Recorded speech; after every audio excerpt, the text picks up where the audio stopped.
G'day guys. Today I thought I'd go through a one-of-a-kind draft dynamic that I've never seen, and that's the strength of the South Australian crop, which is the best I've ever seen by a long shot, but also how weak the Victorians are this year, which is by far and away the weakest I've seen.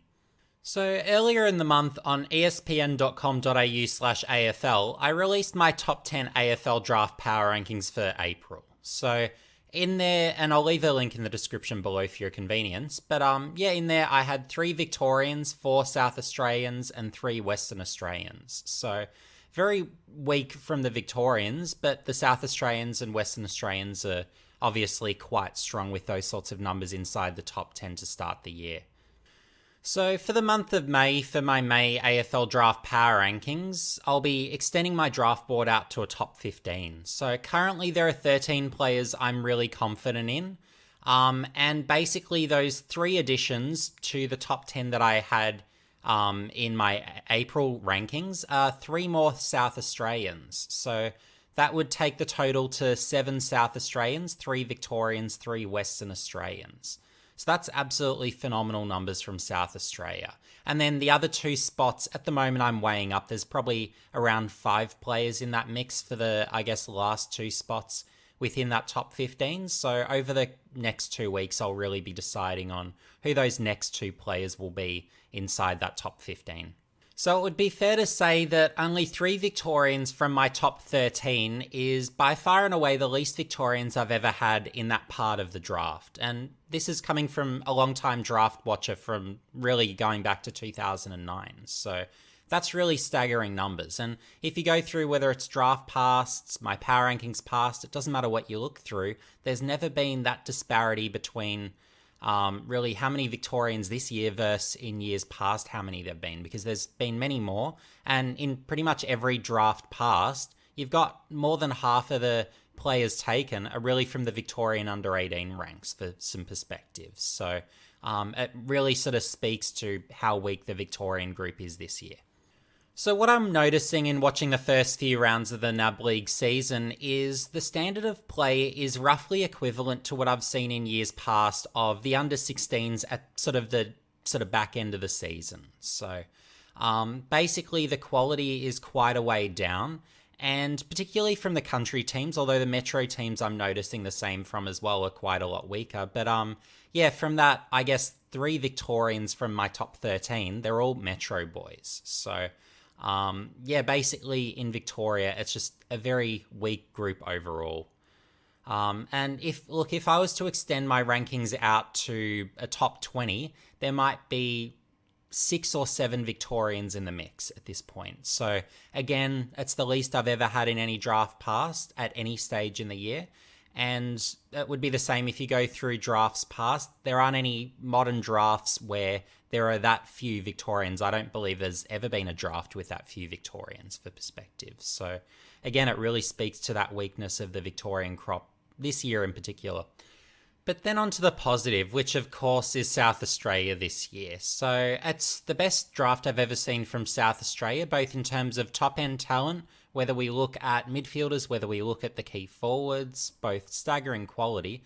But then as well as just having that quantity of top-end names, you've also got the depth as well, which is something. So, and if I'm to compare it to some of, the drafts during the period at least that I've been covering drafts, so from 2009 onwards. So the weakest of the South Australian drafts was in 2016. So in 2016, there were no South Australians taken inside the top 20, but there was just the one taken inside the top 40. If we're to look at 2012, so in 2012 we had 6 taken inside the top 20, of which 3 were taken between picks 18 to 20, and the most notable of which, of course, was Brodie Grundy with pick 18. If we're to look at 2010, that's the most we've had inside the top 15, of which South Australia had 5. So that was a really strong draft for South Australia as well at the top end. And it's important to note as well with my power rankings that where I rate players isn't necessarily where they're going to feature on draft day, nor is it where other club scouts rate them. It's just purely a case of, based on what I've seen, where I personally rate particular players. So, And oftentimes it won't correlate because my opinions are very different, and really I try and sort of form my own independent evaluation rather than reading what others are saying or joining the discussions about what others are sort of feeling about particular prospects. I really want, I guess, my own personal rankings that reflect who I believe will, all things said and done, have the best careers. And of course, over the course of the season, that shifts and moves around. And no doubt will, of course, for the upcoming May AFL Draft Power Rankings, there'll be quite a few. And of course, with a few of those South Australians joining in that sort of top group, I can give you a quick hint now that there's a few South Australians that'll be moving quite a way up my power rankings, it's fair to say, after a very strong sort of first few weeks of the season. So one observation I thought I'd leave you with is in 2020, 2021, and this year to an even greater degree again, I'm finding that relative to where clubs take players on draft day, I've developed a much greater appreciation for mature ages, and I've sort of observed that they represent superior value compared to where they end up getting picked. So I've found I've got a much greater bias towards mature ages. But additionally, I'm moving a significant way away from Victorian talent, where I'm finding the Victorian talent is going way too high given what little, in a lot of cases, they've achieved and how speculative a lot of them are.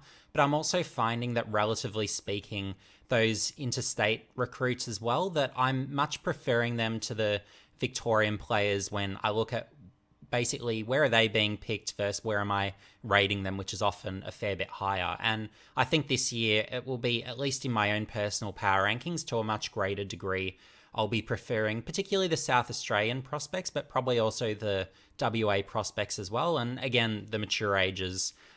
In having really watched the mature ages very closely over the first sort of few weeks of the season, in preparation for a piece that has now been released on espn.com.au/AFL, which is going through the best top-up players from each list.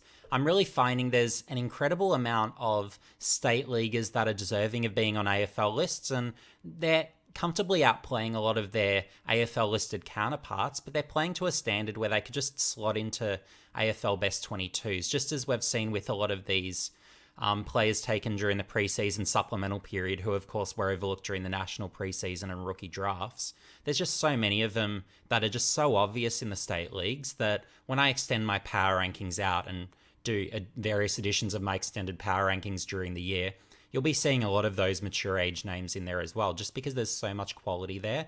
And given their, I guess, much higher probability of having a career type prospects, and they can have that immediate impact as well. So you don't have that time wasting developing talent, and they've got those advanced games, and they've also got that capability to develop at rates that are consistent with those younger recruits, even though they're that bit older and that bit sort of more advanced with their games, their, I guess, bodies and whatnot. So yeah, there's some interesting thoughts I'd leave you with, but yeah, make sure you check out, I'll leave a link in the description below to the top-up piece as well for those that have an interest in that and finding out more about the best mature ages that your clubs could take potentially as a top-up player and that they could consider during the mid-season draft, because there's some of those there that would make for very strong mid-season draft candidates, it's fair to say.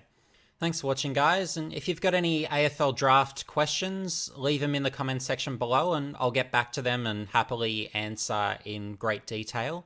And additionally, if there's any other AFL draft pieces you would be interested in me producing over the coming weeks and months, let me know, and yeah, I'll give certainly due consideration to any requests.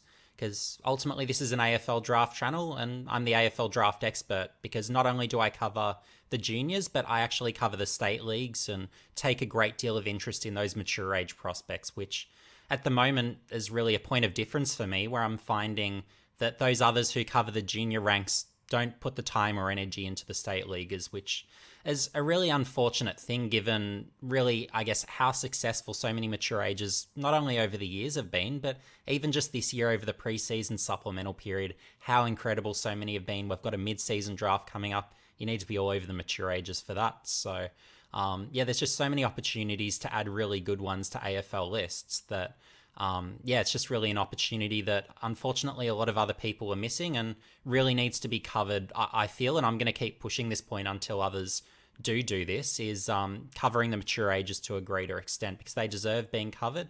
And frankly, they're, in a lot of cases, a lot better than a lot of the junior prospects that are really being touted as quite high selections. So, yeah, given that I'll continue producing, as well as junior prospect content, I'll also be producing content on the best mature ages around the country as well, given there's that hole in that market and there's that real opportunity for, I guess, more information to be provided about them, given how good so many of them are. But anyway, guys, see you in the next video.